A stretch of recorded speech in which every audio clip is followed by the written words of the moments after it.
welcome to our YouTube channel. අද vlog එක පටන් ගන්නෙම සැලුන් එකෙන්.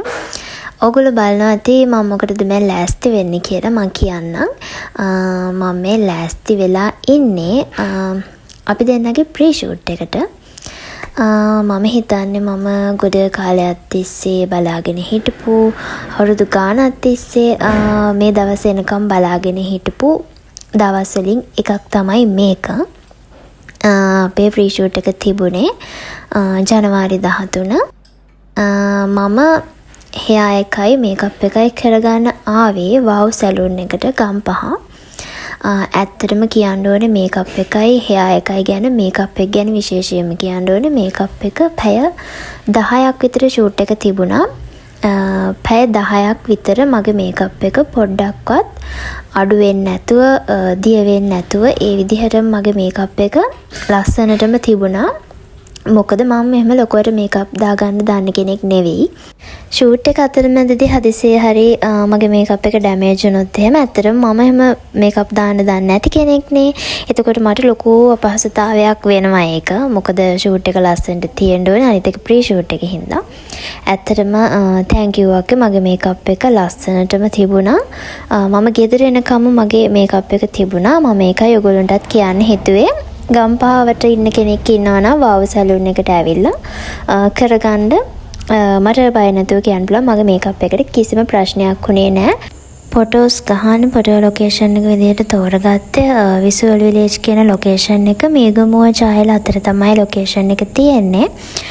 හැබැයි නයිට් ෆොටෝ ෂූට් එකකට තමයි ගොඩක් මෙතන ලස්සන දවල් වරුවට වඩා.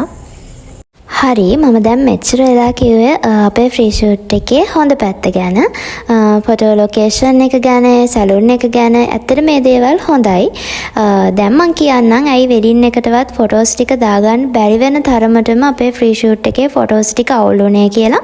ඇත්තට මේක ෆොටෝග්‍රැෆර් නිසා වෙච්ච දෙයක්. ෆොටෝග්‍රැෆර් ෆොටෝස් ටික ගත්තට එදායේ ෆොටෝස් ටික ගැහුවට පස්සේ අපිට එඩිට් කරලා එවනකොට ෆොටෝස් හරිම සවුත්තුයි. හරිම අවුල් බලන්න බැරි තරම් කැත විදිහට තමයි ෆොටෝස් ටික එඩිට් කරලා එවලා තිබුණේ. මම දැන් මේ ෆොටෝස් 30ක් විතර 400 ගානෙන් තෝරලා තියාගෙන ඉන්නවා. මතකයක් විදිහට හරි තියාගන්න. ඒ ෆොටෝස් උත් මම ක්‍රොප් කරලා හදලා තියෙන්නේ. මොකද හරියට එඩිට් කරලා නැහැ. ඒවා මට හරියටම සම්පූර්ණ ඇඳුමත් එක්ක මැදගෙන ඉන්න විදිහට මේකට දාන්න බැරි හින්දා ක්‍රොප් කරලා මම පුළුවන් උපරිමයට මට පුළුවන් විදිහට හදලා තමයි අරන් තියෙන්නේ.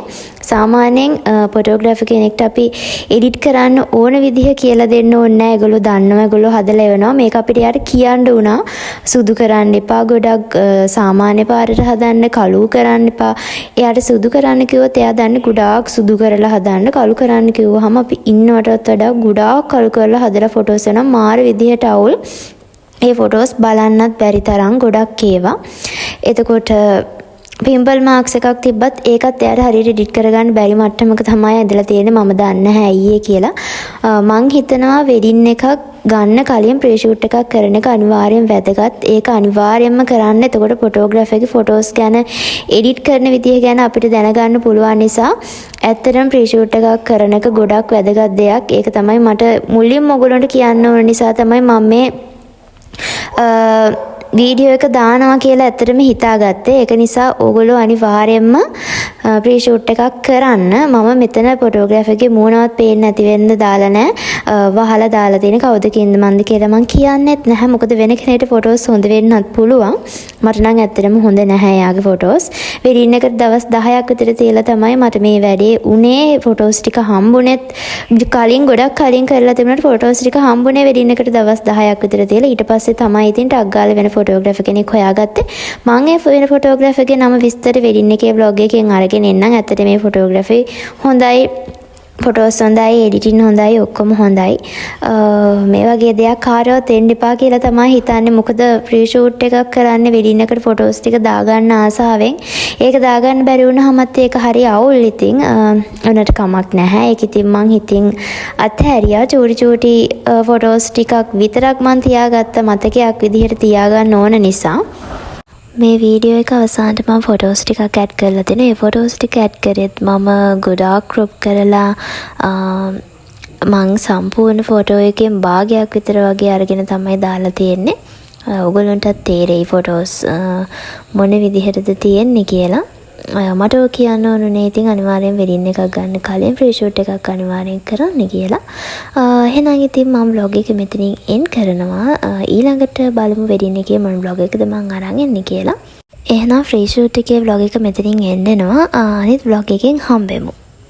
ආයෙත් පාරක් මට කියන්න තියෙන්නේ වෙඩින් එක කරන්න කලින් අනිවාර්යෙන් ෆ්‍රී ෂූට් එක කරන්න. ඒක ගොඩක් වැදගත් දෙයක්. ඕගොල්ලොන්ගේ වෙඩින් එක සම්පූර්ණයෙන්ම ලස්සනට හැම දෙයක්ම කරගන්න නම් අනිවාර්යෙන් ෆ්‍රී ෂූට් එක කරන්න. මොකද වෙඩින් එක වටිනම වැදගත්ම දේ ෆොටෝස් ටික විතරමයි. ඒක නිසා ඒක මතක තියාගන්න. මේ දැතලන් වීලා ලං වෙන්න ඕන මේ හින සැපවින්ම ඉටු වෙන්න ඕන මාගම සසරේම ළඟන්න ඕන හදේ පෙන්දිනා එහෙම බැලුවාම මාගේ දිහා එහෙම බැලුවාම මාගේ දිහා එහෙම බැලුවාම මාගේ දිහා